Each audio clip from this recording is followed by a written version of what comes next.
Ça marche bien?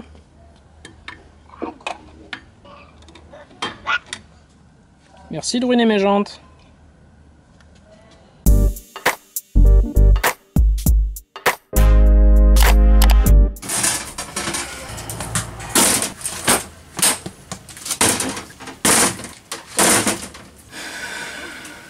Le Jeep chauffe. Beaucoup. Beaucoup. Beaucoup. Alors aujourd'hui on va essayer de démonter le visco-coupleur, si possible en évitant de démonter ce cache, qui est bien pénible à enlever. Donc on va essayer par en dessous, où on a un peu plus de place. Il faut une clé de 36, que je n'ai pas, une clé de 35, que je n'ai pas non plus. Pour la clé de 36 on va faire avec ça, pour la clé de 35 on va faire avec ça. Le problème c'est que ça s'ouvre que de 30, du coup on va bricoler un peu pour aller jusqu'à 35. Chut, touche pas. Allez, avec un petit peu de meulage, je suis arrivé à mes 35 mm. Alors d'après ce que j'ai pu lire, c'est un pas standard, pas un pas inversé. J'espère que c'est vraiment le cas.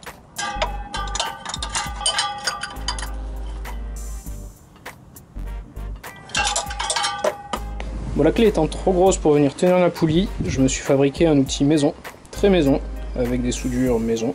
On va voir si ça tient. Oh punaise, j'aurais jamais cru qu'il tiendrait. Mais ça y est, il est dévissé.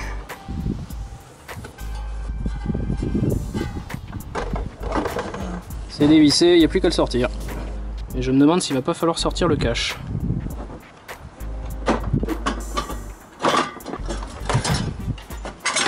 Ah. Allez, je l'ai eu.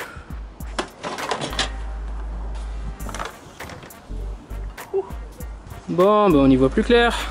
Et donc je confirme, pour le visco-coupleur, c'est bien un pas normal.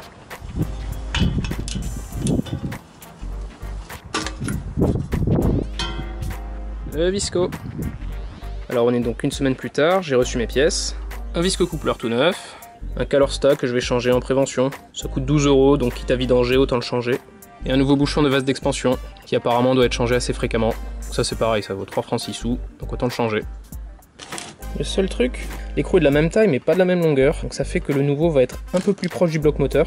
J'espère que ça va pas toucher au niveau du ventilateur. On va voir. Alors ils sont super ces ingénieurs, ils ont mis un bouchon de vidange du radiateur, mais qui est planqué derrière cette forêt de câbles. Du coup je vais démonter le radiateur, ça me permettra de le nettoyer un petit peu. Donc on va le débrancher et commencer à vider le circuit de refroidissement.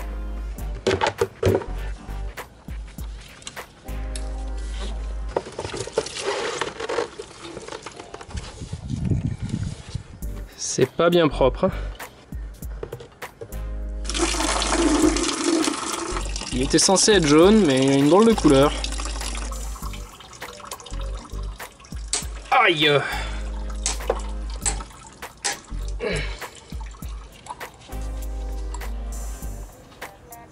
C'est un peu oxydé.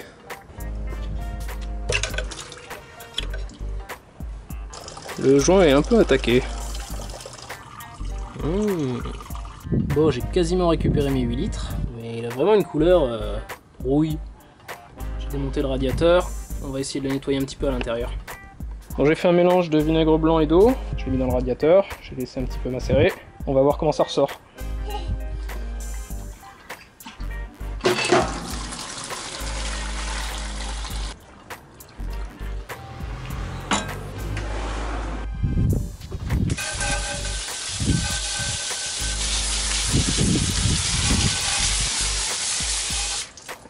Alors la différence entre les deux Calorsta, l'ancien et le nouveau, l'ancien avait un perçage avec une bille, je pense un espèce d'anti-retour, que le nouveau n'a pas.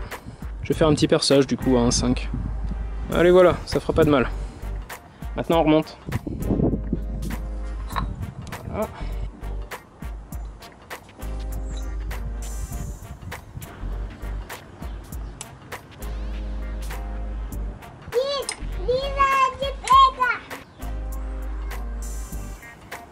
Voilà, c'est remonté. Allez, c'est là qu'on se fait chier, il faut remettre le radiateur.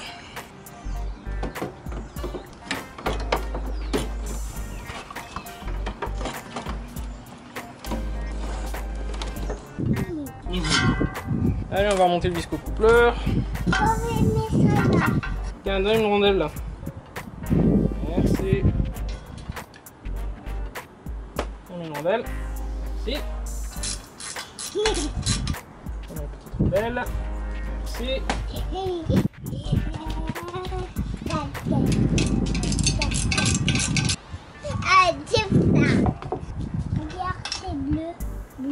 Oh, papa, touche pas. Ça y est, c'est remonté.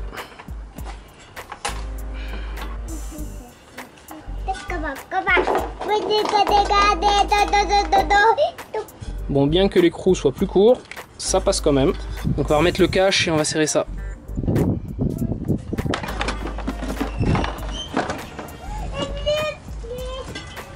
Bon, le cache est remis en place. On va serrer le viscocoupleur avec ma super clé maison.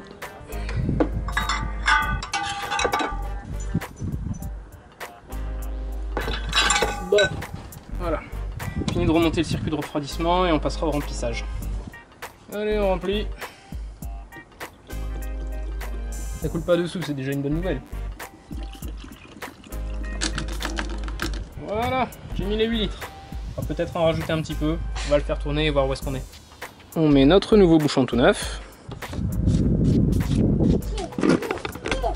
Allez, on va démarrer.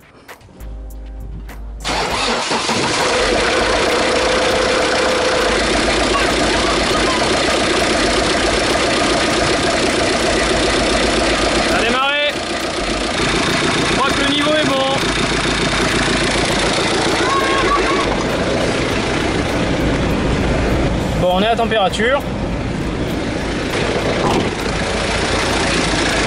Vu comme c'est chaud, je pense que le calorsta c'est bien ouvert. Ah, je pose même pas la main. Là ça pisse. Allez, on va l'arrêter, on va vérifier le viscocoupleur.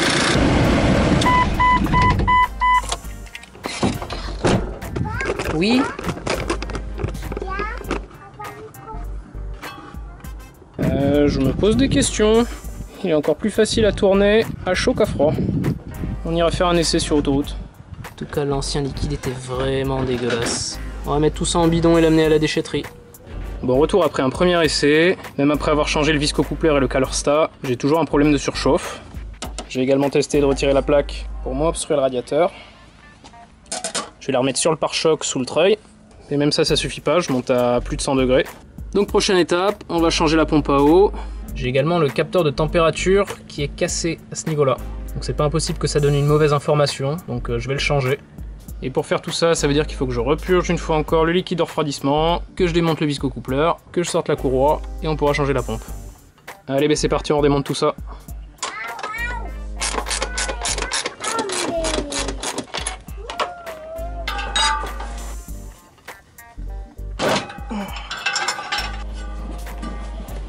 Ça se dévisse mieux la deuxième fois.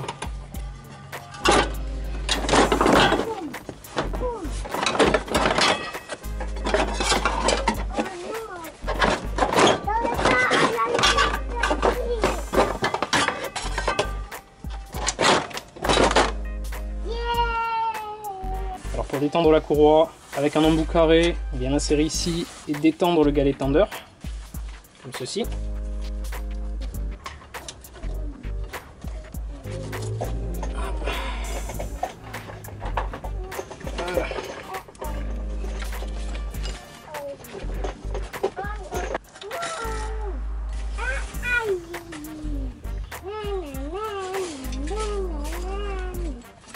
J'entends pas de bruit particulier dans la pompe à eau, ça a l'air de plutôt bien tourner.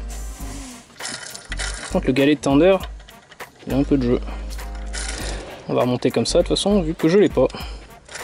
Du coup on a une nouvelle pompe à eau et une nouvelle sonde de température que j'ai galéré à trouver, impossible à trouver en France. Du coup merci les Chinois. Donc on va commencer par retirer l'ancienne pompe et voir de quoi elle a l'air. Bon et ben on va purger le liquide de refroidissement, encore une fois.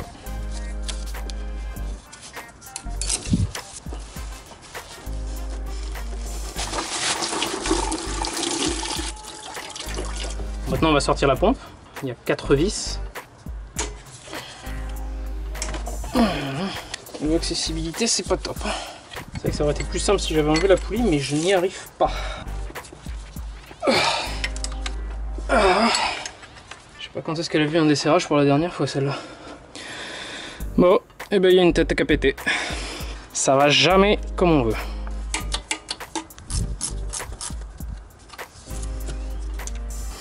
Allez.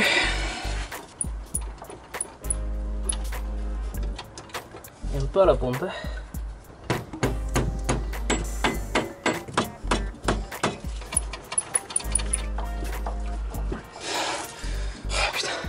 J'ai oublié un truc ou quoi? Je pense que c'est le morceau de vis cassé qui m'empêche de le sortir. Je vais taper.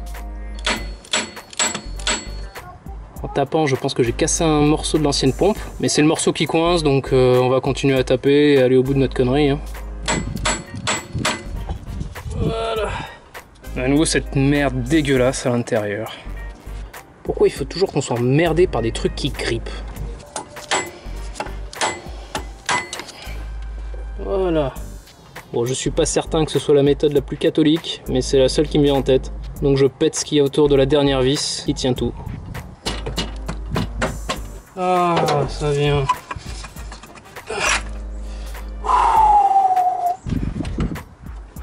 Je l'ai eu.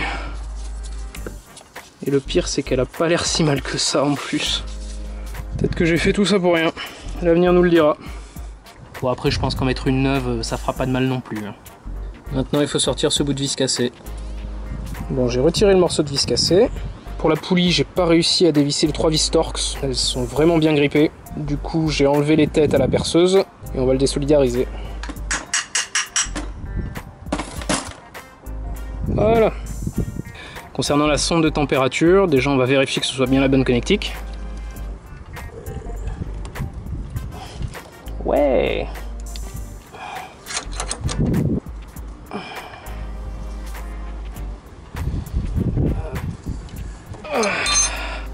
Et voilà l'ancienne, c'est la même.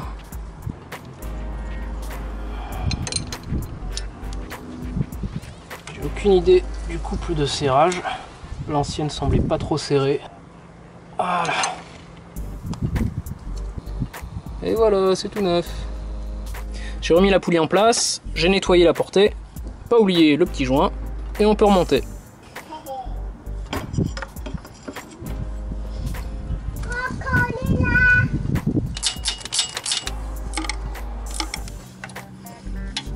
Ça y est, c'est monté, on peut remettre la courroie.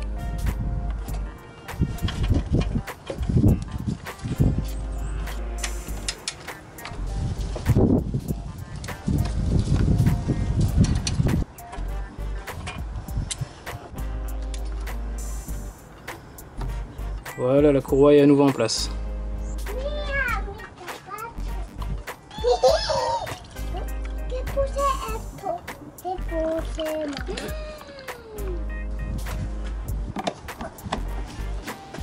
Alors même après avoir changé la pompe à eau, le Jeep chauffait toujours. C'était sûr, c'était pas la pompe, mais tant qu'à y être, ça coûtait pas grand chose de la changer. J'ai essayé d'autres trucs que j'ai pas montré, notamment monter un ventilateur derrière le radiateur pour forcer le refroidissement. Mais même avec tout ça, rien n'y a fait. L'indicateur de température indiquait toujours dans les 110 degrés après juste quelques minutes d'utilisation. Du coup, comme ce problème de surchauffe s'accompagnait de perte de puissance et de problèmes de pression dans le bas moteur, j'ai pensé à un début de joint de culasse. J'ai donc changé de joint de culasse, ça fera l'objet d'une prochaine vidéo, mais c'était toujours pas ça. Ce qui s'est passé depuis que j'ai tourné cette vidéo, c'est que le Jeep a passé plusieurs mois dans un garage pour changer une grande partie du moteur. Ça a aidé, ça monte plus aussi haut en température, même si je trouve que c'est toujours un tout petit peu élevé. Et de toute façon, le Jeep va retourner au garage parce qu'il y a toujours des problèmes de pression dans le bas moteur. Et du coup, je me demande si le problème de température n'est pas un faux problème. Ce que je me dis, c'est peut-être que la sonde est perturbée par des gaz chauds qui vont là où ils ne devraient pas aller, et du coup, j'ai pas les bonnes informations de température. Mais cette belle théorie, je ne pourrai la confirmer qu'une fois que le moteur sera enfin réparé. Le but de cette vidéo, c'était plutôt de vous montrer comment changer le viscocoupleur, le Calorsta, la pompe à eau, et surtout de partager un petit moment de mécanique en famille avec vous. J'espère donc que cette vidéo vous aura plu. Si c'est le cas, n'hésitez pas à vous abonner pour ne pas manquer la prochaine vidéo qui sortira dans 6 mois. D'ici là, merci de nous avoir regardés et à très bientôt.